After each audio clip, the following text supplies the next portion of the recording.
विना न पश्यन्ति सिद्धा स्वान्तस्थमीश्वरम् नमोस्तु रामाय सलक्ष्मणाय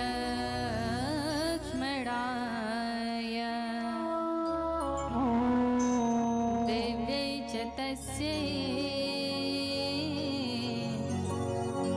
जनकात्मजाय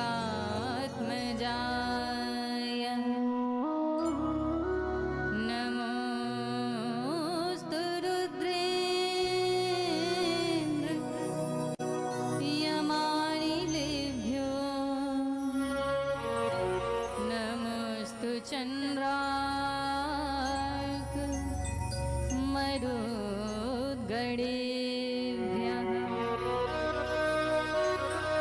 अतुलितबलधामं हेमशैलाभदेहं दनुजीवनकृशानं ज्ञानिनामाग्रगण्यं सकलगुणनिधानं वानराणामधीशं रघुपतिप्रियभक्तं वातजातं नमामि। गुरुर्ब्रह्मा गुरुर्विष्णु गुरुर्देवो महेश्वर गुरुर्साक्षात् परं ब्रह्म तस्मै श्री गुरुवे नमः। तस्मै श्री गुरुवे नमः। तस्मै श्री गुरुवे नमः। श्री सीतावर राम के पद पंकज सिरनाय सुमिरि गजानन सरस्वती पर हों सहाय। मातु पिता गुरु वंदना करते बारंबार प्रभु के परम प्रिय भक्त जन नमन करो स्वीकार। नमन करो स्वीकार। नमन करो स्वीकार।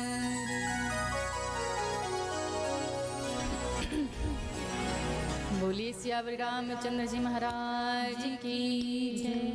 पवन सुत हनुमान की जय। वृंदावन बिहारी लाल की जय। राम कथानुरागी प्रेमी भक्त जन की जय। परम करुणा बरडाले अनंत कोटि ब्रह्मांड नायक सर्वेश्वर विश्वेश्वर भगवान श्री रामचंद्र एवं कृपामयी वात्सल्यमयी स्नेहमयी ममतामयी माँ जनक नंदिनी जी के चरणों में हम सभी भगवत भक्तजन प्रणाम करते हैं। आप सभी प्रभु भक्तों को भगवान श्री राम एवं श्री सीता जी का स्वरूप समझ के मैं प्रणाम करती हूँ। आज प्रभु की कथा का प्रथम दिवस है जिसमें हम सभी लोग भगवान की कथा कहने तथा सुनने के लिए एकत्रित हुए हैं। सभी लोग बड़ी प्रेम से भाव से भगवान का नाम संकीर्तन करेंगे। तत्पश्चात जैसी प्रभु की इच्छा होगी वैसी कथा प्रभु के श्री चरणों में सादर समर्पित करेंगे। कीर्तन सभी लोग करेंगे। श्री राम जय जय राम। श्री राम जय जय राम। श्री राम जय जय राम। श्री राम जय जय राम। श्री राम जय जय राम।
सियावर रामचंद्र जी महाराज की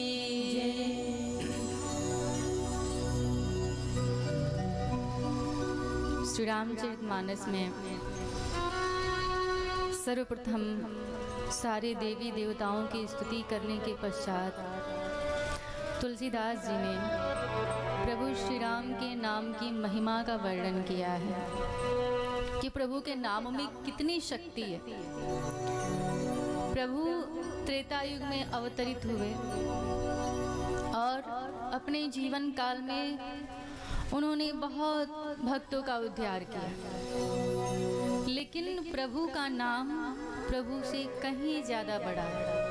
कहा जाता है राम से बड़ा राम का नाम, क्योंकि प्रभु राम ने अपने जीवन काल में जितने भक्तों का उद्धार किया, उससे कहीं ज़्यादा प्रभु के नाम ने चारों युगों में भक्तों का उद्धार किया। प्रभु के नाम से ही भक्तों का उद्धार हो जाता है। इसलिए तुलसीदास जी कहते हैं कि प्रभु के नाम की महिमा जान लो।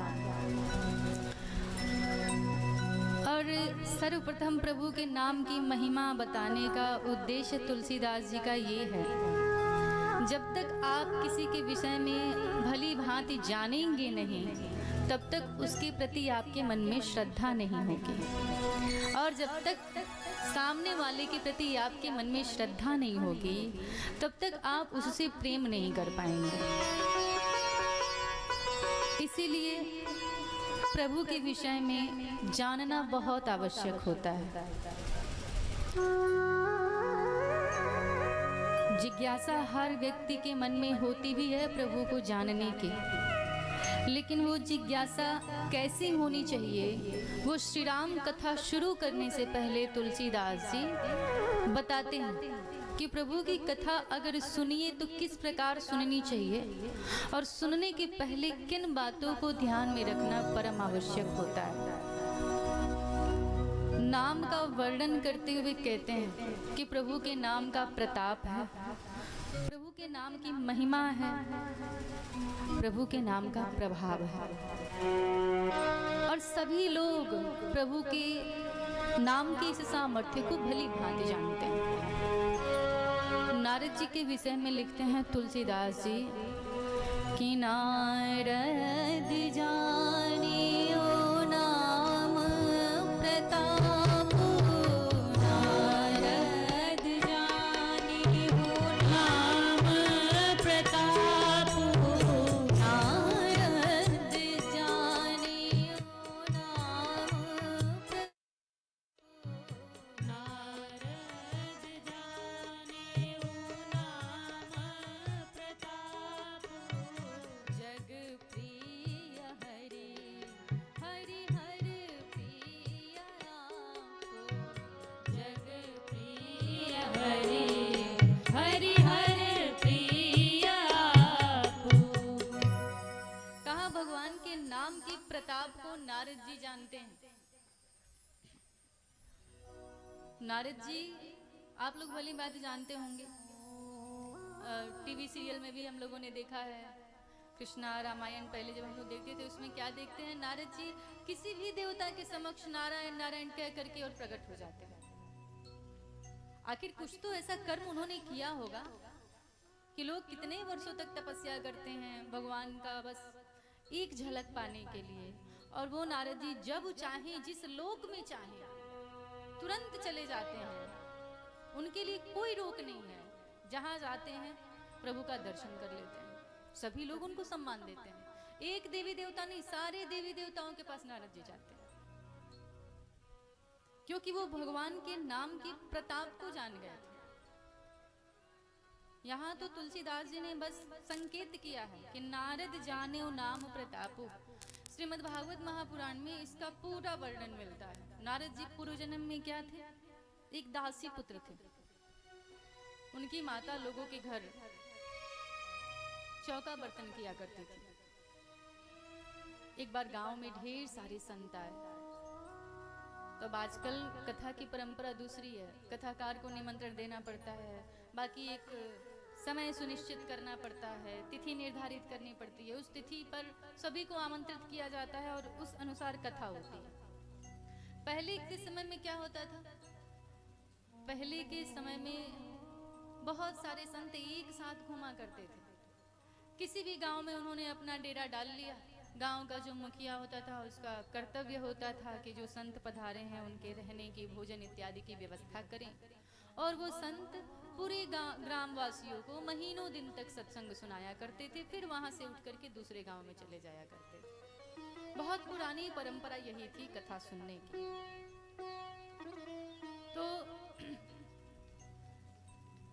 जब गांव में ढेर सारे संत एक ही बार पधारे तो नारद जी की माता को सेवा में लगा दिया गया। नारद जी की भी अवस्था छोटी थी, 8 वर्ष के बालक थे। स्वयं के बारे में नारद जी बताते हुए कहते हैं व्यास जी से, वेद व्यास जी से, कि व्यास जी, जब मैं 8 वर्ष का था मैं तो कुछ कर नहीं सकता था, लेकिन संत जब बैठते थे पूजा करने के लिए, मेरी माँ उन लोगों का बर्तन साफ किया कर देती थी, रहने का स्थान साफ किया करती थी। मुझे लोगों ने सेवा में लगा दिया कि जब संत पूजा करेंगे तो तू पुष्प लेकर के आना, जब वो भोजन कर लेंगे तो तू पत्तल उठाने का काम करना, छोटे मोटे इत्यादि कामों में मुझे लगा दिया। नारद जी कहते हैं वो भगवान की कथा करते थे। मेरी तो अवस्था छोटी थी, मुझे कथा बहुत समझ में नहीं आती थी। वो कीर्तन करते थे तो मुझे बहुत अच्छा लगता था, उसमें तालियां बजती थी, वो झांझ मजीरा बजाते थे, मुझे आनंद आता था, लेकिन कथा समझ में नहीं आती थी, फिर भी मैं सुनता था। धीरे धीरे धीरे धीरे मुझे भगवान की कथा भी अच्छी लगने लगी। देखिए, श्रोता तो बहुत लोग होते हैं कथा के, ये जरूरी नहीं है कि कथा सभी को समझ में आ जाए, ये जरूरी नहीं है कि कथा में सभी का मन पहली बार में लग ही जाए, लेकिन यदि मन न लगे तो भी कथा सुननी चाहिए। क्यों? क्योंकि भगवान ने हमको दिया है तन, मन और धन। इन तीनों की जब हम ठीक से देखभाल नहीं करते तो फिर ये तीनों अपने आप ही रोगी हो जाते हैं। अब अगर आपका धन रोगी हो जाता है तो वो कहाँ जाता है? ज्यादा से ज्यादा धन आपका डॉक्टर के पास जाता है। बहुत ज्यादा धन संचय करके रखिए, कुल में कोई एक ही ऐसा जन्म ले लेगा जो आपकी पूरी संपत्ति का नाश कर देगा। इसलिए धन भी अगर भगवान दे तो उसका सोच समझ करके सदुपयोग करिए। अपने जीते जी उसको दान धर्म में लगाइए। धन की 3 ही गतियां होती हैं, उपयोग कर लीजिए या दान में दे दीजिए, और तीसरी गति उसका नाश हो जाना है। तो पुरानी कहावत है, पूत कपूत तो का धन संचय, और पूत सपूत तो का धन संचय। पुत्र यदि आपका कुपात्र है तो आप किसके लिए धन रखेंगे? कितना भी इकट्ठा करेंगे तो वो सारे संपत्ति का नाश कर देगा। पुत्र यदि आपका बहुत सुपात्र है, बहुत अच्छा है, तो उसके लिए क्या रखना, वो तो अपने आप ही संपत्ति खड़ा कर लेगा। अपने जीते जी उसका सदुपयोग करिए। तो धन इस प्रकार शुद्ध होता है। आपका शरीर बीमार होता है तो आप क्या करते हैं? शरीर रोगी हो जाता है तो लोग डॉक्टर के पास जाते हैं। ज्यादा बीमारी है तो डॉक्टर आपको इंजेक्शन भी लगाने को बोल सकता है। अब अगर दवा कोई खा भी ले तो इंजेक्शन तो संसार में किसी को भी नहीं अच्छा लगता होगा। फिर भी अगर हम जानते हैं कि हमको उससे ठीक होना है तो मुंह बना के इंजेक्शन भी लगवा लेते हैं। बहुत ज्यादा बीमारी अगर है आपको, कभी कभी डॉक्टर क्या करता है, आपको ऑपरेशन तक भी करवाना पड़ेगा। ये कोई भी हृदय से चाहता नहीं है कि हम दवा खाएं, हम सुई लगवाएं और हम ऑपरेशन करवाएं, लेकिन आप क्यों कराते हैं? इसलिए कराते हैं कि आप जानते हैं कि जब आप इंजेक्शन लगवाएंगे, दवा खाएंगे, तो ये शरीर जो आपका रोगी बना हुआ है वो धीरे धीरे ठीक हो जाएगा। ठीक उसी प्रकार भगवान की कथा भी समझ में न भी आए तो मन लगा करके सुनना चाहिए, क्योंकि दान से धन की शुद्धि होती है और नियम आहार विहार से तन की शुद्धि होती है। लेकिन अगर मन की शुद्धि करनी है तो उसका साधन मात्र एक भगवान की कथा है। उसी से ही मन को स्वस्थ किया जा सकता है। तो आप ये मत सोचिए अगर कथा नहीं समझ में आए तो नहीं समझ में आए तो चलिए उठ के चलते हैं, नहीं, ऐसा नहीं सोचना चाहिए। आप उसको सुनिए धीरे धीरे धीरे धीरे। जिस प्रकार दवा नहीं भी अच्छी लगती है तो धीरे धीरे धीरे धीरे आपके शरीर को स्वस्थ कर देती है, उसी प्रकार कथा नहीं भी समझ में आएगी तो धीरे धीरे धीरे धीरे आपके मन को स्वस्थ कर देगी। तो नारद जी कहते हैं मुझे समझ में नहीं आती थी कथा, लेकिन मैं मन लगा करके सुनता था। धीरे धीरे धीरे धीरे मुझे कथा भी समझ में आने लगी और प्रभु कीर्तन में मन लगने लगा।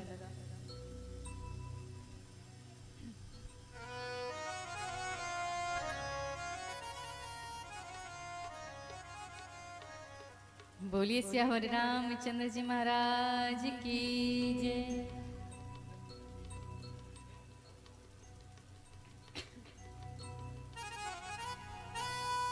ध्यान रहे भैया।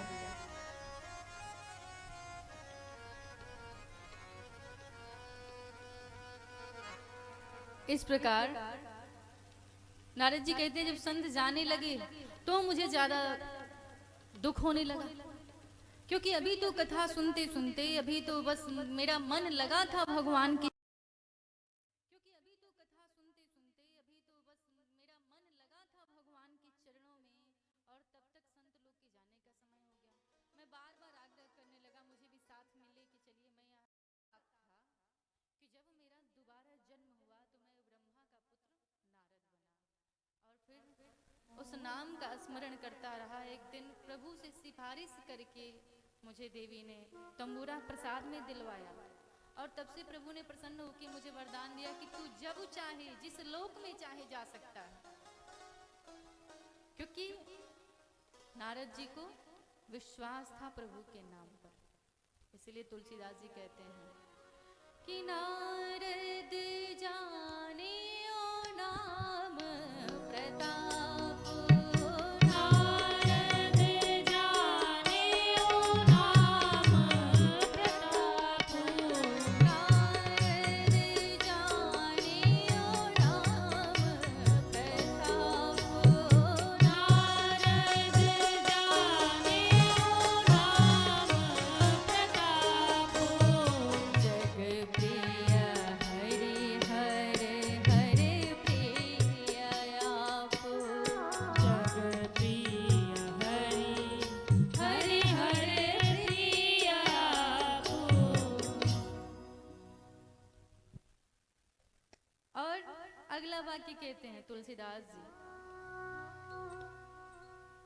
कि महिमा जासु जानी गणराओ, महिमा जासु जानी गणराओ, महिमा जासु जानी गणराओ, महिमा जासु जानी गणराओ, प्रथम पूजियत नाम प्रभाव, प्रथम पूजियत नाम प्रभाव, प्रथम पूजियत नाम प्रभाव।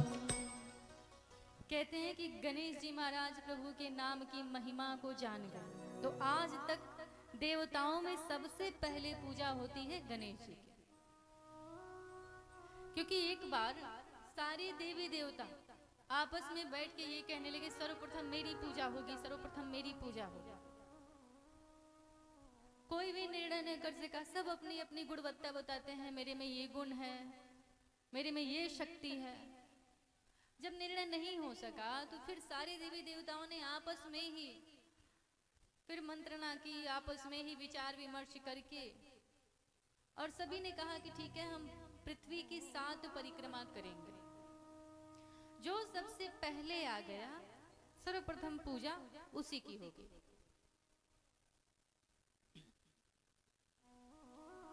अब सारे देवी देवता अपना अपना वाहन लेकर के निकल गए जल्दी जल्दी करने के लिए, क्योंकि ये पूजा युगों युगों तक होनी थी और देवताओं में सबसे प्रथम पूजा होनी थी। कौन देवता नहीं चाहेगा कि सर्वप्रथम लोग मुझे याद करें। अब सारे देवी देवता निकले, गणेश जी भी निकले। गणेश जी की जब आप आरती गाते होंगे या फिर गणेश जी को जब आप देखते होंगे तो गणेश जी का पेट आपको दिखाई देता होगा, कितने विशाल हैं उनके पेट। गणेश जी भी कितने विशाल हैं। एक तो गणेश जी इतने विशाल, और उनकी सवारी तो आप लोग जानते हैं मूषक। अब चूहा गणेश जी बैठे, सारे लोग गणेश जी को देख के हंस रहे थे। अच्छा ये भी जाएंगे, ये भी जाएंगे। सारे देवता जब तैयार हुए निकलने के लिए तो उसी समय नारद जी आए। अब जब सारे देवी देवताओं की दृष्टि पड़ी नारद जी पर तो सभी लोग देख करके और अनदेखा करने लगे कि ये नारद जी अब हमारा झूठ मूठ का समय बर्बाद करेंगे और तब तक कोई और प्रथम आ जाएगा। तो नारद जी को देखने के बाद भी अनदेखा करके सभी लोग निकल गए और नारद जी देख रहे थे कि अरे किसी ने मुझे पूछा तक नहीं। लेकिन जब गणेश जी जा रहे थे तो गणेश जी की दृष्टि जब नारद जी पर पड़ी तो गणेश जी रुक गए। नारद जी को उन्होंने प्रणाम किया और नारद जी से कहा कि आप इस समय यहाँ। नारद जी ने कहा हाँ हम देखने आए हैं कौन प्रथम आएगा। नारद जी ने देखा कि सब तो निकल गए, ये गणेश बस रुक गया। गणेश जी से नारद जी ने पूछा क्यों तुम्हें प्रथम नहीं आना है? गणेश जी ने कहा अवश्य आना है। कहा तो सभी लोग तो निकल गए, फिर तुम तो यहीं रह गए, तुम तो पीछे रह जाओगे। गणेश जी ने कहा ऐसा नहीं हो सकता। कहते हैं कि अगर किसी कार्य को करने के लिए घर से निकलो और किसी संत के दर्शन हो जाए तो उस कार्य में सफलता अवश्य मिलती है। इसलिए मैंने सोचा पहले आपको प्रणाम करके आशीर्वाद ले लूं। नारद जी को ये गणेश जी की बात बड़ी अच्छी लगी। बुद्धि के देवता हैं गणेश जी। नारद जी को प्रसन्न कर दिया गणेश जी ने। अब नारद जी सोचने लगे कि अगर ये चूहे पर बैठ करके सारे देवताओं के साथ जाएगा ये तो कभी भी नहीं पहले आ पाएगा। नारद जी ने गणेश से कहा कि गणेश तुम हमारी एक बात मानोगे? गणेश जी ने कहा आप जैसा कहें, कहिए क्या करना है। नारद जी ने कहा देखो प्रथम पूजा उसी व्यक्ति की होनी चाहिए जिसमें शील हो, विनय हो, संस्कार हो, जो सभी के सामने झुकना जानता हो, सभी को आदर देना जानता हो, उसी की पूजा प्रथम होनी चाहिए। ये जितने भी देवी देवता हैं कोई भी इसमें ऐसा योग्य नहीं है जिसकी प्रथम पूजा की जा सके। एक तुम ही हो जिसमें बिल्कुल भी अभिमान नहीं है, तो पूजा तो तुम्हारी ही होनी चाहिए। लेकिन अब इन सबके साथ जाओगे तब तो हो चुकी पूजा। गणेश जी ने कहा फिर क्या करना होगा? नारद जी ने कहा मैं जो कहता हूं वो करो। नारद जी ने राम लिख दिया और गणेश जी से कहा कि बस प्रणाम करके प्रभु को अपने माता पिता का आशीर्वाद लेकर के और इस राम नाम की 7 परिक्रमा कर लो और आराम से यहीं बैठो। अब बस क्या था, राम नाम लिख दिया नारद जी ने और गणेश जी ने 7 परिक्रमा करके और आराम से नारद जी के पास आकर के बैठ गए। अब सारे देवी देवता जब आए, कार्तिकेय जी ने कहा सबसे पहले हम आए हैं, हमारी पूजा हो। नारद जी ने कहा भाई सबसे पहले तो गणेश आए हैं और गणेश की ही पूजा होनी चाहिए। सारे देवी देवता हंसने लगे, अरे ये तो गए ही नहीं थे तो प्रथम कहां से आएंगे, इनको तो किसी ने देखा ही नहीं। नारद जी ने कहा आप लोगों को किसी ने देखा? सबने आपस में कहा हाँ हाँ हाँ हमने सबने देखा। नारद जी ने कहा हमने तो किसी को नहीं देखा, निकलते वक्त सभी को देखा था, कैसे प्रमाणित होगा? उसी में से एक देवता ने कहा कि भाई जो जो अपने वाहन लेकर के गए थे सबके वाहन के पैरों के निशान होंगे, निशान से ढूंढा जाए कौन प्रथम आए। नारद जी ने कहा ये बड़ी अच्छी बात है। और जब सारे देवी देवता गए, नारद जी भी गए, निरीक्षण किया गया तो वहां देखा गया कि गणेश जी की सवारी चूहे के पैरों के निशान, सारे देवी देवता जिस मार्ग से निकले थे उन सारे मार्गों में वो चूहे के निशान थे। ऐसा क्यों हुआ?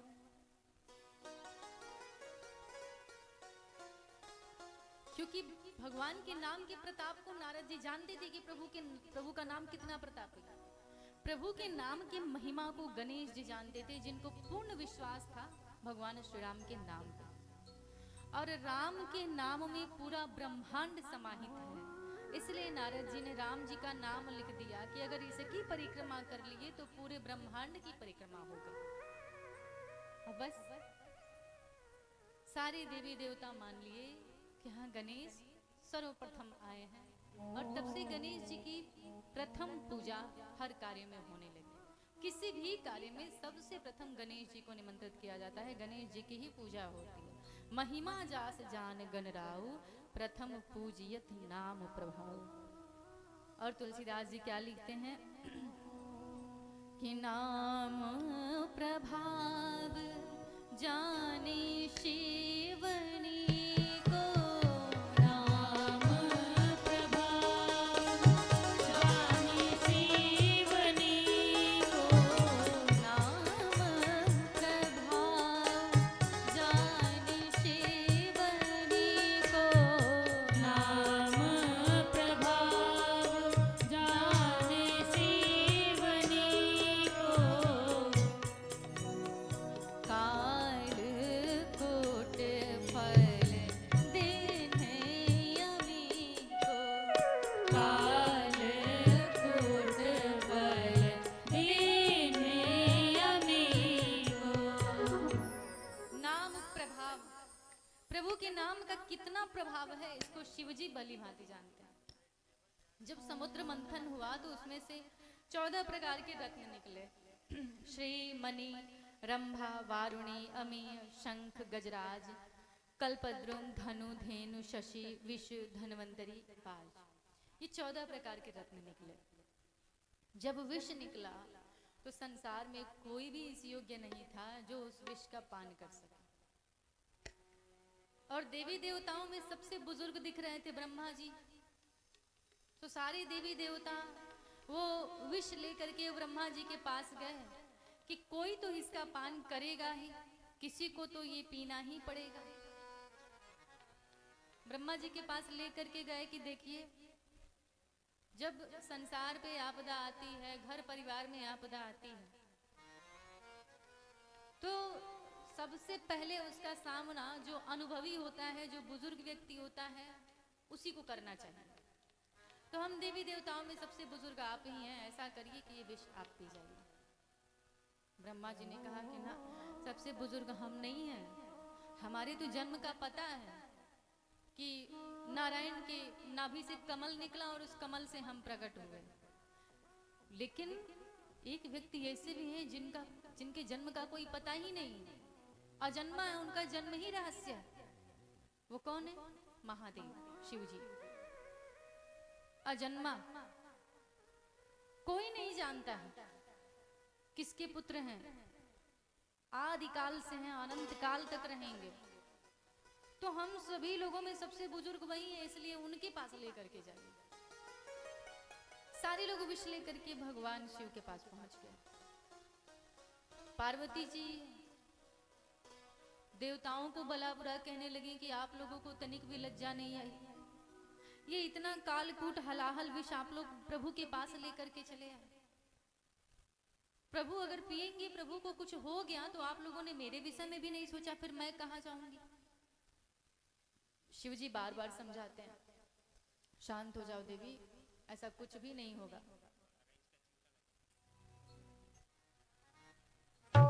विष को शिव जी अपने हाथों में लेते हैं, विचार करते हैं, हृदय में तो प्रभु की छवि है, ये विष अगर पीऊंगा, अगर हृदय को छू गया तो फिर प्रभु को कष्ट होगा। मुख से हमेशा ही प्रभु का नाम लेता रहता हूं, अगर मुख में रखता हूं तो भी प्रभु के नाम को कष्ट होगा, कहाँ रखूं। फिर उन्होंने विचार किया कि मैं इस विष को अपने गले में ही रखूंगा, हृदय और मुख के बीच में, ताकि प्रभु को कोई कष्ट ना हो। विष को उठाए महादेव और विष को पी गए। सारे देवी देवता प्रभु की जय जयकार करने लगे। सभी लोग प्रभु की स्तुति करने लगे कि इतना हलाहल कालकूट विष पीने के बाद भी प्रभु कैसे शांत बैठे हुए हैं। जैसे प्रभु तब मुस्कुराते थे वैसे ही प्रभु अभी भी आनंद में हैं। ऐसा कैसे हो सकता है? तनिक भी व्यथा नहीं हुई प्रभु को, थोड़ा भी दुख नहीं हुआ उस विष को पीने के बाद। पार्वती जी ने आश्चर्यचकित होकर के महादेव से पूछा कि प्रभु, जानना चाहती हूँ ऐसी कौन सी शक्ति है आपके पास, इस विष को पीने के बाद भी आप जरा सा भी दुखित नहीं हुए, जरा सा भी आपको कष्ट नहीं हुआ। शिव जी मुस्कुराते हैं, पार्वती जी की तरफ देखते हैं।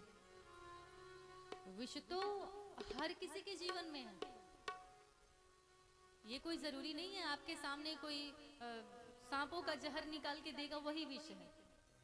हमारे जीवन में जो समस्याएं आती हैं वो किसी विष से कम नहीं होती। व्यक्ति पर जब विपत्तियां आती हैं तो वो किसी विष से कम नहीं होता है, हमारे जीवन का वही विष होता है। शिव जी कहते हैं विष सभी के जीवन में होता है, लेकिन अगर विष को भगवान के नाम से मिला दिया जाता है तो फिर वो विष नहीं रह जाता है। क्या हो जाता है? विष को अगर राम से मिला देंगे तो क्या होगा? विष धन राम विश्राम। शिव जी कहते हैं कि अगर विष को राम के नाम से जब मिला देते हैं तो फिर वो विष नहीं रह जाता। राम के नाम से मिलने के कारण फिर वो जीवन में विश्राम लेकर के आता है। लेकिन भगवान के नाम के प्रभाव को जानता है। तुलसीदास जी इन सब के विषय में लिखते हुए कहते हैं कि ये तो सब मैं कथा आप लोगों को सुना रहा हूं, लेकिन अपने अनुभव की बात बताता हूं। तुलसीदास जी इसलिए लिखते हैं कि कभी कभी क्या होता है कि हम किसी और के विषय में 10 लोगों के विषय में बताएं आपको, और एक बात वो बताएं जो हमारे जीवन का अनुभव हो, तो सबसे ज्यादा कॉन्फिडेंस हमको उस बात पे रहेगा जिसका हमने स्वयं अनुभव कर लिया है।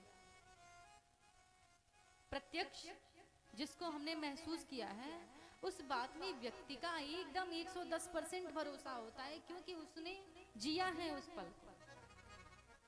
तुलसीदास जी कहते हैं कि नाम राम को कल्प तरु करि कल्याण निवास, और जो सुमिरत भयो भांगते तुलसी तुलसीदास। कहते हैं प्रभु के नाम की मैं कहां तक बढ़ाई करूं, मैं लोगों की क्या कहूं, मैं स्वयं खुद ही क्या था, मेरे पास कुछ नहीं था। तुलसीदास जी अपने ही विषय में कहते हैं, जब तुलसीदास जी का विवाह हुआ, पत्नी से बहुत प्रेम करते थे, अत्यधिक प्रेम, इतना प्रेम कि पत्नी के सिवा संसार में कुछ भी दिखाई नहीं पड़ता था। विवाह हुआ, पत्नी घर आई, एक रोज को पत्नी अपने मायके चली गई। तुलसीदास जी व्यथित होकर के लगे ढूंढने, कहाँ है कहाँ है। चिंता में चले गए पत्नी से मिलने के लिए। रात्रि काल की बेला, आंधी तूफान का समय, घनघोर वर्षा हो रही थी, बीच में नदी, कोई नाविक भी नहीं है कि नाव पे बैठ करके और पार हो जाएं। आंधी तूफान बहुत पहले से आ रहा है, लेकिन तुलसीदास जी विचार करते करते करते करते उसी समय में निकल गए। जब रात्रि काल की बेला में निकले, उस आंधी तूफान में कोई व्यक्ति नहीं दिख रहा है, कोई नाव नहीं दिख रही। इधर उधर लगे ढूंढने, लेकिन सिर्फ पत्नी ही दिखाई दे रही थी, बाकी उनको कुछ नहीं समझ में आ रहा था। सोचे कि मैं जाऊंगा तो चाहे जैसे भी जाऊं, और तब तक उन्होंने देखा कि पानी में कुछ तैर रहा है, उसको वो पकड़ लिए, पकड़ करके और उस पार चले गए। मन में विचार करने लगे, वापस आऊंगा, ये बड़ा बढ़िया, इसी के सहारे फिर वापस आऊंगा। एक जगह लगा दिया और चले गए मिलने के लिए पत्नी से। घर के बाहर बार बार आवाज दे रहे हैं, दरवाजा खोलो दरवाजा खोलो, लेकिन बारिश की बूंदें जो इतनी आवाज कर रही थी कि तुलसीदास जी की पत्नी उनकी आवाज को सुन नहीं पा रही थी। तुलसीदास जी को जब बहुत समय बीत गया, दरवाजा नहीं खुला, तो कुछ लटक रहा था, उसको पकड़ करके छत पे चढ़ गए और उस रास्ते जो है नीचे आए। पत्नी ने जब देखा कि इतनी तेज की बारिश, आंधी तूफान, ऐसे मौसम में ये कैसे आ गए, उन्होंने तत्काल पूछा, इस समय में आप आ कैसे गए हैं? लोग घर से बाहर नहीं निकल रहे हैं, कैसे आना हुआ? दरवाजा तो मैंने खोला नहीं, आप अंदर कैसे आ गए? तुलसीदास जी ने कहा, मैं नहीं जानता, कुछ लटक रहा था, उसको पकड़ करके चला रहे। उनकी पत्नी ने लौ जलाया, ले जाकर के जब बाहर देख रही हैं, एक मोटा सा लंबा सा सर्प लटक रहा था, जिसको पकड़ करके तुलसीदास जी छत पे चढ़ गए थे। उनको ये सुधे ही नहीं थी कि वो किसको पकड़ करके और छत पे चढ़े थे।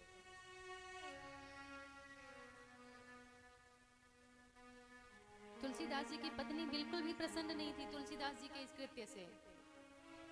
आजकल की पत्नी लोग प्रसन्न हो जाएंगी अगर पति जो है दुख सह करके, आंधी तूफान एकदम नदी में नाव न मिले, तैर करके अगर कोई पति अपने पत्नी से मिलने पहुंच जाए तो पत्नी सोचेगी कि मेरे पति मुझे कितना मानते हैं, फिर उस पति जैसा अच्छा दुनिया में कोई नहीं होगा। लेकिन तुलसीदास जी की पत्नी धर्म पत्नी है, वो बिल्कुल भी इस कृत्य से प्रसन्न नहीं होती हैं, लेकिन मन ही मन झल्ला उठती हैं, ये कैसा आदमी है।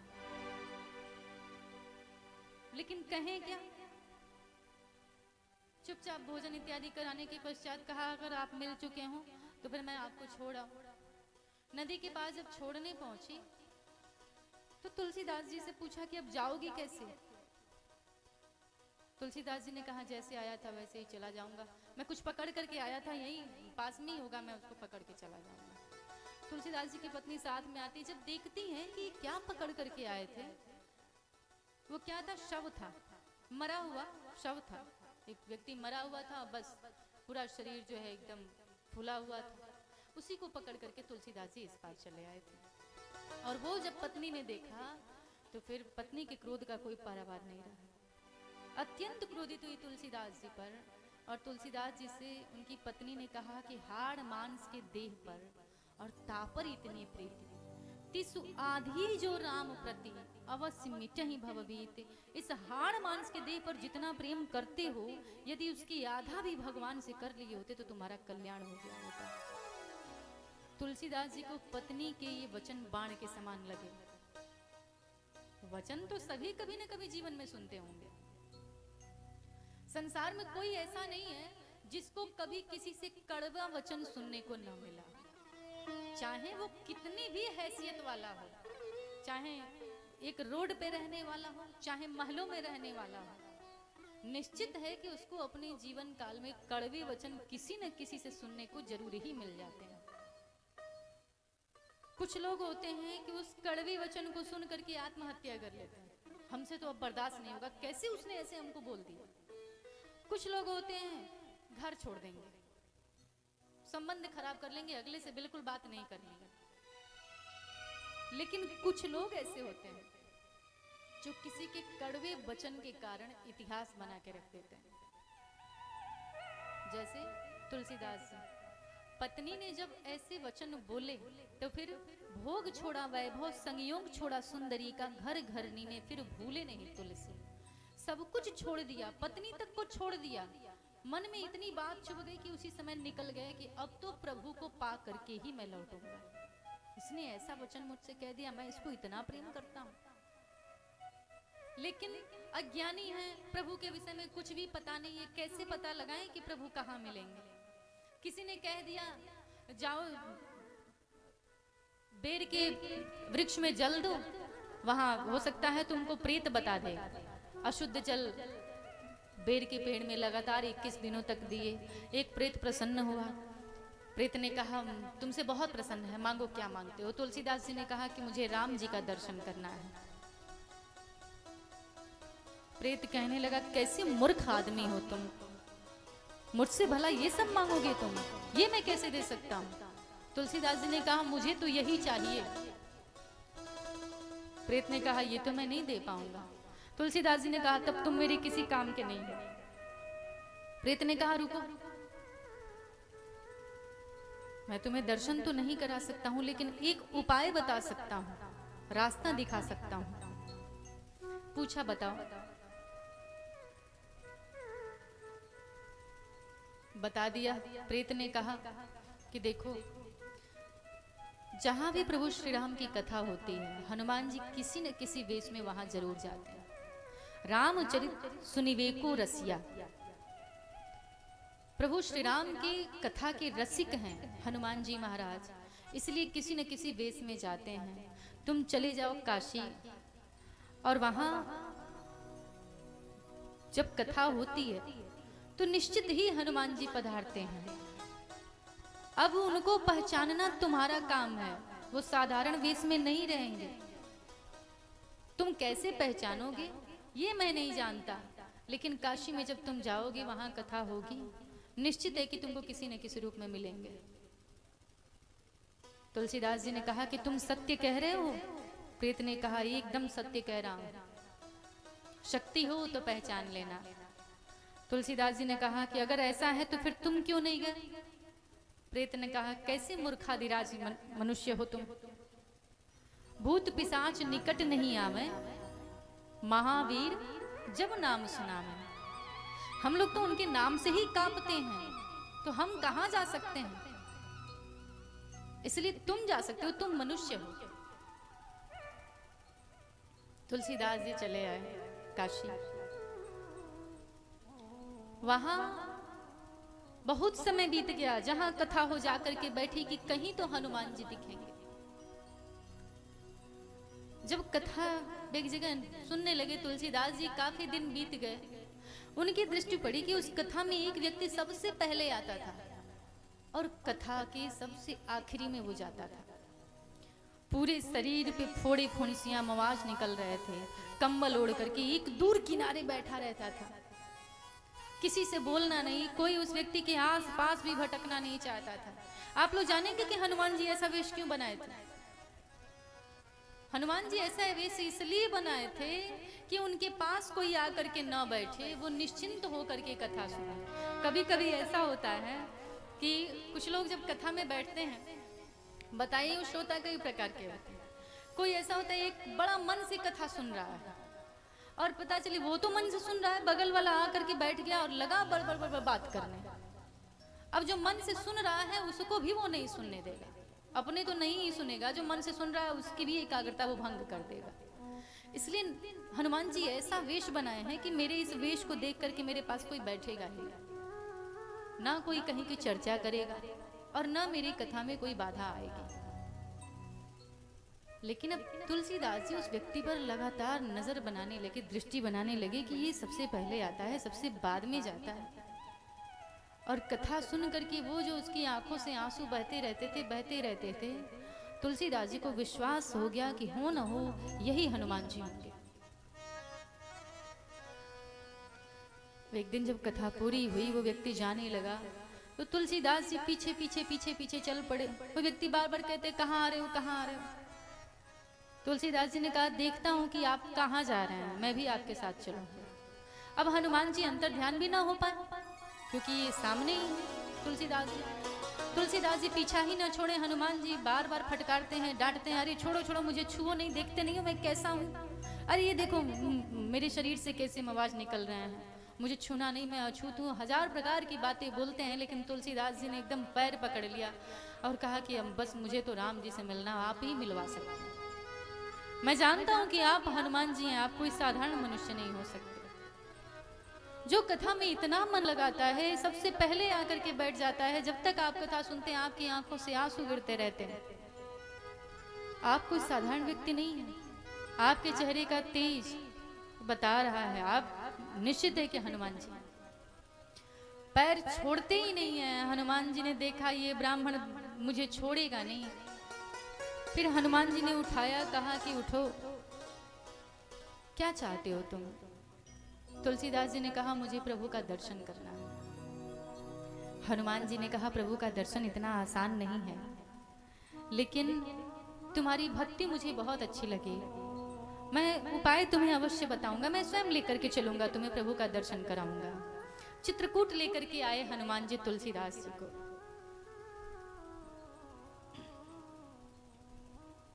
अब वहां तुलसीदास जी को इशारा कर दिया हनुमान जी ने कि देखो, जब यहाँ यात्रा निकलती है तो राम जी और लक्ष्मण जी भी निकलते हैं, लेकिन ऐसे वेश में होते हैं कि साधारण जनमानस उनको पहचान नहीं पाता। पंडित आदमी हो, यहीं बैठ जाओ, सबको तिलक करो और निश्चित है कि तुम्हें दर्शन देंगे प्रभु। तुलसीदास जी अपना लेकर के तिलक चंदन सब कुछ बैठ गए, लोग आ जा रहे हैं। उसी में राम लक्ष्मण भी अपना घोड़े पे बैठे आए। तुलसीदास जी ने तिलक भी दिया और चले भी गए राम लक्ष्मण। हनुमान जी बाद में आते हैं, पूछते हैं तुलसीदास जी से, देखा प्रभु को, कैसे हैं प्रभु? तुलसीदास जी ने कहा, नहीं मैंने तो नहीं देखा। हनुमान जी ने कहा, अरे तुम्हारे सामने से ही तो गए, तुमने तो तिलक भी लगाया है। तुलसीदास जी ने कहा, मैंने तो कितने लोगों को तिलक लगाया है, उसमें से प्रभु कौन थे? अब तुलसीदास जी एकदम विलाप कर करके रोने लगे कि मैं बहुत अभागा हूँ, बहुत नीच हूँ मैं, मुझे क्यों प्रभु दर्शन देंगे, मुझे क्यों पता चले कि वो प्रभु हैं। हनुमान जी ने कहा, अच्छा ठीक है, चिंता ना करो, अब जब प्रभु तुम्हारे पास आएंगे तो मैं तुम्हें इशारा कर दूंगा। अगले दिन जब तुलसीदास जी चंदन लेकर के बैठे और फिर से जब वापस राम लक्ष्मण आते हैं और तुलसीदास जी के समक्ष जब आते हैं तिलक लेने के लिए, तो हनुमान जी गाना प्रारंभ कर देते हैं कि चित्रकूट के घाट पर भई संतन की भीड़, तुलसीदास चंदन घिसे तिलक देत रघुबीर। और जब ऐसा वाक्य हनुमान जी ने कहा तो तुलसीदास जी समझ गए कि यही प्रभु श्री राम है। तुलसीदास जी कुछ कहते, कुछ पूछते, कुछ प्रभु को देखते ध्यान से, एक टक नेत्र स्थिर हो गए। उन्होंने कब प्रभु को तिलक लगाया, कब प्रभु वहां से उठे, कब अपने घोड़े पे सवार हुए, कब वहां से चले गए, तुलसीदास जी को शरीर की सुधि ही नहीं रही। अब तब हनुमान जी आया, हनुमान जी महाराज ने पूछा, अब की बार तो तुमने देखा है? तुलसीदास जी के मुख से शब्द नहीं निकल रहे थे, गला रुंध गया था, सिर्फ आंखों से अश्रुधारा बह रही थी। हनुमान जी भी एक भक्त हैं, हनुमान जी तुलसीदास जी की स्थिति को समझ गए कि कुछ क्षण तो अब ये बिल्कुल बोल नहीं पाएगा। हनुमान जी अति प्रसन्न होते हैं तुलसीदास जी को देख करके कि बस ऐसा ही व्यक्ति मैं ढूंढ रहा था जो भगवान के नाम का प्रचार प्रसार कर सके। तुलसीदास जी और हनुमान जी दोनों लोग मिलते हैं। अब हनुमान जी मिल गए, तुलसीदास जी को और क्या चाहिए? तुलसीदास जी हनुमान जी को बताते बताते अपने जीवन के बारे में बताते हुए कहते हैं कि हनुमान जी, मेरा जीवन मात्र यही था।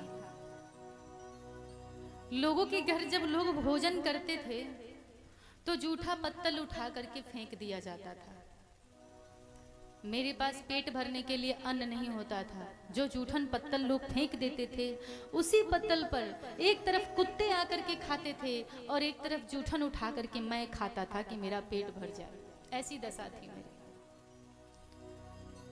लेकिन नाम राम को कल्पतरु, भगवान का नाम मेरे लिए कल्पतरु के समान हो गया। कल्पतरु की क्या विशेषता होती है? कल्पतरु की विशेषता ये है कि उस वृक्ष के नीचे आप खड़े हो करके जो इच्छा करते हैं, जो कल्पना करते हैं, आपको वो मिल जाता है उस वृक्ष के द्वारा। तो कहते हैं कि मैं भांग रूपी तुलसी, प्रभु के नाम से तुलसीदास हो गया। मुझे प्रभु के नाम पे कितना भरोसा है मैं आपको बता नहीं सकता। कहते हैं, भरोसो जाही दूसरो सो करो। कहते हैं कि जिसको किसी और का भरोसा हो वो करे, लेकिन मुझे भरोसा मात्र प्रभु के नाम का है। क्योंकि संसार वाले भरोसा तोड़ सकते हैं, प्रभु कभी किसी का भरोसा टूटने नहीं देते। अगर आपका काम नहीं भी बनने को भाग्य में लिखा होगा, लेकिन अगर आप भरोसा कर लेते हैं प्रभु पर, तो प्रभु अपनी लाज बचाने के लिए आपके भरोसे पे खरे उतरते हैं, लेकिन आपका भरोसा नहीं टूटने देते। भरोसो जाही दूसरो सो करो, भरोसो जाही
रहियो स्वान पातर जिमे तब हुन पेट भरियो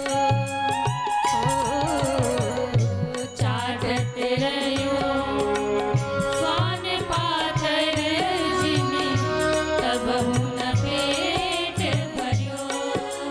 ये वाक्य किसी और ने नहीं लिखा है, ये स्वयं तुलसीदास जी ने लिखा है कि कुत्तों के साथ मैं खाता था फिर भी मेरा पेट नहीं भरता था। कोई और लिखा तो भरोसा ना हो, लेकिन तुलसीदास जी की लेखनी है। कहते हैं कि जब भगवान का नाम नहीं था तो मेरी यही दशा होती थी, लेकिन आज जब मैं भगवान का नाम लेता हूँ तो क्या स्थिति है आज की कि जौला तौला नाम सुधारस, जौला तौला नाम सुधारस, पेखत परोस धरियो। कहते हैं पेखत परोस धरियो, अर्थात अब जब मैं भगवान का नाम लेने लगा तो मेरे सामने लोग 56 प्रकार का भोग ला करके रख देते हैं और अब मुझे इच्छा ही नहीं होती है खाने की। जब प्रभु का नाम मेरे पास नहीं था तो भूखों मेरे प्राण जाते थे और मैं कैसी कैसी स्थिति में खाने लगता था, लेकिन जब प्रभु का नाम लेने लगा तो लोग भी मुझे ला करके मेरे आगे थाली पे थाली सजाने लगे और अब देखने की भी मेरी इच्छा नहीं होती। नाम में इतनी शक्ति होती है, इसलिए सभी का वर्णन करते हुए कहते हैं भरोसो जाही दूसरो सो करो, भरोसो जाही दूसरो सो करो। सीता राम राम राम, सीता राम राम राम, सीता राम राम राम, सीता राम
शरण न आवे राम। बोलिए सियावर रामचंद्र जी महाराज की जय। पवन सुत हनुमान की जय। इस प्रकार तुलसीदास जी प्रभु के नाम की महिमा, नाम का प्रभाव, नाम का प्रताप, इन सब का वर्णन करते हैं कि कथा श्रवण करने से पहले प्रभु के नाम में कितनी शक्ति है, इसको जानिए और फिर भगवान की कथा सुनिए। कथा सुनाते हुए कहते हैं कि भगवान के 4 प्रकार के भक्त होते हैं। राम भगत जग 4 प्रकारा, सुकृत चारी अनग उदारा। प्रभु के 4 प्रकार के भक्त हैं। पहले भक्त होते हैं जिज्ञासु, दूसरे भक्त होते हैं अर्थार्थी, तीसरे भक्त होते हैं आर्त और चौथे भक्त होते हैं ज्ञानी।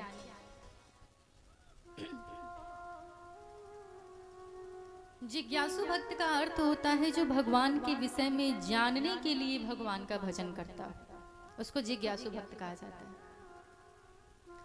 अर्थार्थी भक्त का अर्थ है जो धन इत्यादि किसी भी लोभ के कारण कोई इच्छा रख करके और भगवान की स्तुति करता हो, उसको अर्थार्थी भक्त कहते हैं। आर्त भक्त जो दीन दुखी लाचार हो करके भगवान को याद करता हो, उसको आर्त भक्त कहते हैं।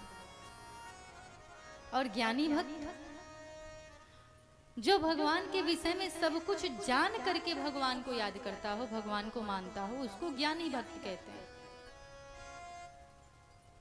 ज्ञानी प्रभु ही विशेष प्यारा। इन चारों भक्तों में प्रभु को सर्वप्रथम प्रिय होती ज्ञानी भक्त। 5वां भक्त एक और भी होता है जो संसार में बिरला ही कहीं मिलता है, निष्काम भक्त, जिसके मन में कोई कामना नहीं होती, जो प्रभु से कुछ भी नहीं मांगता है, सिर्फ सुख शांति। प्रभु से प्रेम करता है, इसलिए प्रभु को याद करता है। श्री रामचरितमानस में ऐसे भी 1-2 भक्त हैं जिनके मन में कोई कामना नहीं, जिसके समक्ष प्रभु खड़े होकर के कहते हैं मांग लो, फिर भी कुछ नहीं मांगता। ये तो कथा और भी है, आप लोग को सुनने को मिलेगी ही आगे। तो ये 4-5 प्रकार के भक्त बताए गए। प्रभु के जितने भी भक्त हैं, इन्हीं 5 श्रेणी में सारे भक्त आ जाते हैं। श्री रामचरितमानस में 4 जगह पे कथा हो रही है। एक कथा कह रहे हैं भगवान शिव कैलाश पर्वत पर, जहां सुन रही हैं पार्वती जी। दूसरी कथा कह रहे हैं काकभूषुंडी जी नीलगिरी पर्वत पर, जहां अन्य पक्षी कथा सुन रहे हैं। तीसरी कथा कह रहे हैं याज्ञवल्क्य जी, जहां भरद्वाज जी के साथ और भी संत ऋषि मुनि उनकी कथा को श्रवण कर रहे हैं। और चौथी कथा जनमानस के लिए तुलसीदास जी ने की है, जो अनवरत रूप से चली आ रही है। इन तीनों कथाओं का तो विश्राम हुआ है। याज्ञवल्क्य जी की कथा का भी विश्राम हुआ है श्री रामचरितमानस में, शिव जी की भी कथा का भी विश्राम हुआ है, काकभूषुंडी जी की कथा का भी विश्राम हुआ है, लेकिन तुलसीदास जी की कथा का विश्राम नहीं हुआ है श्री रामचरितमानस में। क्योंकि ये कथा तुलसीदास जी जानते थे कि अनवरत रूप से इसको चलनी चाहिए। कोई तो कथा ऐसी हो जो विराम को ना हो, जो निरंतर बहती रहे। इसलिए तुलसी जी की दास जी की कथा आज भी होती चली आ रही है। और आप जब पूरी श्री रामचरितमानस की कथा सुनेंगे तो क्रम बाई क्रम, अभी तुलसीदास जी सुना रहे हैं, तुलसीदास जी के बाद से कथा सुनाएंगे याज्ञवल्क्य जी। अब कथा सुनाते हुए तुलसीदास जी कहते हैं, एक बार प्रयागराज में सारे संत ऋषि सभी लोग एकत्रित हुए।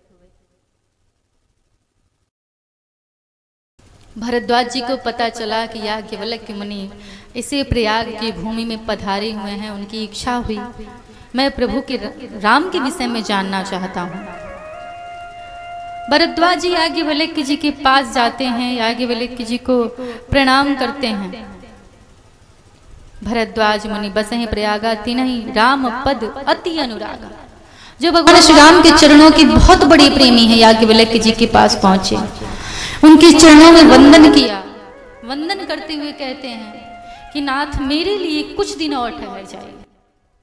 याज्ञवल्क्य जी कहते हैं क्यों? तो मैं राम को जानना चाहता हूं। याज्ञवल्क्य जी मुस्कुराते हैं, क्या तुम राम को नहीं जानते? मैं अच्छे से जानता हूं, तुमने तो पूरी कथा सुनी हुई है, तुम राम को जानना चाहते हो। भरद्वाज जी क्या कहते हैं? हाँ, एक राम को तो मैं भी जानता हूं, और मैं ही क्यों, सारा संसार जानता है। वो कौन राम थे? तो एक राम अवधेश कुमारा, एक राम अवधेश कुमारा, एक राम अवधेश कुमारा, एक राम अवधेश कुमारा, तिनकर चरित विदित संसारा, तिनकर चरित विदित संसारा। नारी विरह दुख लहयो अपारा, नारी विरह दुख लहयो अपारा, नारी विरह दुख लहयो अपारा, नारी विरह दुख लहयो अपारा। भयो रोष रन रावण मारा, भयो रोष रन रावण मारा। कहते हैं एक राम अवधेश कुमारा, एक राम को तो मैं भी जानता हूं, जो चक्रवर्ती सम्राट अयोध्या नरेश महाराज दशरथ के ज्येष्ठ पुत्र श्री राम हुए। तिनकर चरित विदित संसारा, मैं ही नहीं सारा संसार जानता है कि नारी विरह दुख लहेउ अपारा, जिनकी पत्नी का हरण रावण ने कर लिया और क्रोध में आकर के जिन्होंने रावण का वध कर दिया। लेकिन मैं तो उस राम के बारे में जानना चाहता हूं जिसका वेद नीति नीति कह करके वर्णन करते हैं, जिनको शिव जी अपने हृदय में धारण करते हैं। मुझे उस राम के विषय में जानना है। याज्ञवल्क्य जी कहते हैं कि देखो भरद्वाज, मैं जानता हूं कि तुम सब कुछ जानते हो, लेकिन फिर भी मुझे प्रसन्नता है कि तुम्हारे मन में प्रभु की कथा सुनने की इच्छा है। अब साधारण लोग अगर एक बार कथा सुन ले, जिसको भगवान में इंटरेस्ट नहीं होता है, जो भगवान से प्रेम नहीं करते हैं, वो अगर एक बार को राम जी की कथा सुन लें तो दोबारा अगर कोई कहेगा तो कहेंगे क्या जाएंगे वही चीज बार बार सुनना। लेकिन जो प्रभु से प्रेम करता है वो जीवन भर भी भगवान की कथा सुनता रहता है, तो भी उसका मन नहीं भरता। ये साधारण मनुष्यों की तरह है। आप अगर किसी इंसान को देखना पसंद नहीं करते हैं तो एक दो बार मिल लिए बहुत है, लेकिन आप जिसको प्रेम करते हैं, आप वो आपसे कितनी भी बार मिले आपका मन नहीं भरेगा। प्रभु से अगर प्रेम हो जाए तो उनकी कथा यदि जीवन भर भी मनुष्य सुनता रहे तो भी मन नहीं भरेगा। प्रभु की कथा बस समझने की चीज है। यूं सुनेंगे तो ऐसा ही लगेगा। एक साधारण सी बस कथा है। एक गांव में एक बार कथा हो रही थी, 9 दिन तक कथा हुई। सारे लोग बैठ करके कथा सुन रहे थे। एक व्यक्ति उस कथा में ऐसे भी थे जो अपने आप को बड़ा विद्वान बनते थे। विद्वान बनते थे नहीं। कुछ लोग विद्वान होते हैं और कुछ लोग विद्वान बनते हैं। कैसे जानेंगे कि कौन विद्वान बन रहा है और कौन विद्वान है? जो विद्वान होता है सच में, वो बिना पूछे कुछ बोलेगा नहीं। वो बहुत शांत रहेगा, गंभीर रहेगा, जानेगा सब कुछ, लेकिन आप जब कुछ पूछेंगे तो ही बताएगा। लेकिन जो विद्वान बनते हैं वो आप कुछ नहीं भी पूछेंगे तो अगर रामायण की 5 चौपाई याद है, जहां बैठेंगे उस 5 चौपाई का प्रयोग करेंगे कि लोग जाने कि हम बहुत ज्ञानी हैं। ऐसा हर गांव नगर में और सभी के परिचय में 1-2 व्यक्ति जरूर होते हैं। अब उस गांव में भी एक व्यक्ति ऐसे थे, जब कथा हो गई 9 दिन की तो लोगों ने कहा, आनंद लेते हुए उनसे कि देखिए पंडित जी, 9 दिन कथा हो गई, पंडित जी की कथा तो बड़ी अच्छी रही, कथावाचक जो थे बड़ा आनंद आया, अब कथा की बड़ी याद आ रही है, आप तो बड़े ज्ञानी हैं, हम लोगों ने इसीलिए आपसे कहा था कि आप मन लगा के कथा सुनिएगा कि भाई अब पंडित जी का तो रहना संभव नहीं है, पंडित जी जब चले जाएंगे तो हम लोग आपसे कथा सुन लिया करेंगे। उन्होंने कहा कोई सुनाने योग्य बात हो तब तो हम सुनाएं। अरे 30 सेकंड की कथा थी, 9 दिन तक बैठ करके जो है सबका टाइम बर्बाद किया। लोगों ने कहा अरे राम राम राम राम, 9 दिन तक सारा गांव कथा सुनता रहा और आप कह रहे हैं कि बस 30 सेकंड की बात थी। उन्होंने कहा और नहीं तो क्या, छोटी सी बात को तूल दे दिए थे और बस उसी को जो है लेके लंबा खींच रहे थे, सभी लोग बैठ करके सुन रहे थे। लोगों ने कहा अच्छा ठीक है, तो फिर आप 30 सेकंड में खत्म कर देंगे। उन्होंने कहा बिल्कुल ना, तो सुनाइए। उन्होंने कहा देखो, एक राम एक रावणना, एक छत्री एक बाभन्ना, उनने उनकी नारी चुराई, उनकी उनसे भई लड़ाई, तनिक बात की बातन्ना और तुलसी लिख गए पोथन्ना। बस खत्म हो गई। इतनी तो बात थी, 9 दिन तक बैठ करके जो है वो बोलते रहे। अब लोगों ने सर पे हाथ रख लिया, धन्य हो, अब तो हो चुकी कथा। उस ग्रामीण व्यक्ति की दृष्टि से देखा जाए तो फिर तो राम जी की कथा हो गई, सब जाए अपने अपने घर। लेकिन अगर ब्रह्मा जी की दृष्टि से, शिव जी की दृष्टि से, संत ऋषियों की दृष्टि से, तुलसीदास जी की दृष्टि से, काकभूषणित जी की दृष्टि से, याज्ञवल्क्य जी की दृष्टि से अगर ये कथा सुनी जाए तो आप जितना ही सुनेंगे उतना ही आनंद आएगा, और जितना ही सुनेंगे उतना ही और सुनने को मन करेगा। इसका कोई अंत नहीं है। इसलिए कथा सुनने के लिए भरद्वाज जी व्यक्त करते हैं कि मुझे राम के विषय में जानना है, और यहाँ से कथा सुनाना प्रारंभ करते हैं याज्ञवल्क्य जी भरद्वाज जी को। तो ये कथा आप सभी लोगों को कल श्रवण कराई जाएगी। आज तो प्रथम दिवस था, इसलिए कथा थोड़ी विलंब से शुरू हुई। कल से समयानुसार सभी लोग पधारेंगे, जो समय सुनिश्चित है उसी समय से कथा प्रारंभ होगी। और कहते हैं श्रीमद् भागवत में लिखा है, कोटि जन्म समुत्थेन पुण्य नैव तु लभ्यते, कि जब मनुष्य के करोड़ों जन्मों का पुण्य उदय होता है तब जाकर के तो उसको प्रभु की कथा सुनने का सौभाग्य मिलता है। तो सभी लोग पधारें, सभी लोग कथा का लाभ लें। एक भजन कीर्तन, तत्पश्चात श्री राम जी की आरती। बोलिए सियावर रामचंद्र जी महाराज की। तारा है सारा जमाना, नाथ हमको भी तारो। तारा है सारा जमाना, नाथ हमको भी तारो। तारा है सारा जमाना, हरि हमको भी तारो। तारा है सारा जमाना, नाथ हमको भी तारो। तारा है सारा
बोलिए सियावर रामचंद्र जी महाराज की जय।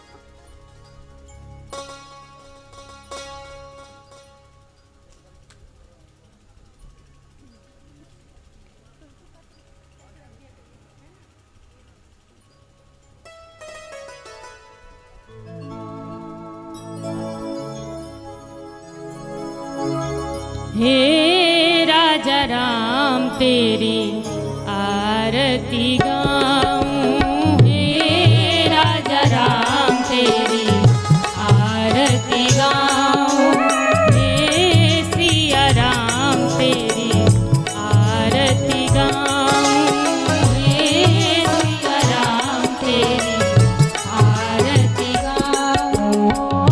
कनक सिंहासन राजत जोरी, कनक सिंहासन राजत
ॐ यज्ञेन यज्ञमयजन्त देवास्तानि धर्माणि प्रथमान्यासन्न तेहनाकं महिमानः सचन्त यत्र पूर्वे साध्याः सन्ति देवाः।